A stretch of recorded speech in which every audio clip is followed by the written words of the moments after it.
Ποντίκι σήμερα. Όχι αυτό, ούτε αυτό. Καλώς ήρθατε σε ένα ακόμα μάθημα ακρεοτεχνίας. Πάμε να ασχοληθούμε σήμερα με το αγαπημένο μας ποντίκι. Συνήθως το πρώτο κρέας που θα δοκιμάσουμε σαν μωρά και φυσικά κάποιοι το λατρεύουμε και συνεχίζουμε να το καταναλώνουμε ακόμα και σήμερα.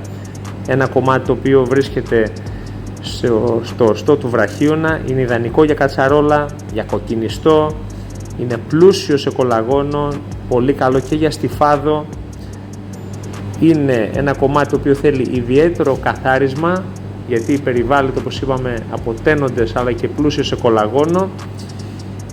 Η ονομασία του είναι ξεκάθαρα για το σχήμα του σαν ποντίκι, δεν έχει καμία σχέση με το κότσι 1 και κότσι 2, δηλαδή το κομμάτι του πύχη και το κομμάτι της γάμπας στο οστό, αλλά πολλές νέες μαμάδες παραπονιούνται ότι δεν μπορούν να αναδεύσουν, να μπλεντάρουν το συγκεκριμένο κομμάτι λόγω των νεύρων το οποίο είναι μέσα στο κρέας. Όπως βλέπετε, καθαρίζω με λεπτομέρεια. Θα μπορούσαν κάποιοι συνάδελφοι να μπουν στη διαδικασία. Ξέρω ότι θα με βρίσουν, αλλά σίγουρα θα κάνει τη ζωή στις νέες μαμάδες πολύ πιο εύκολη.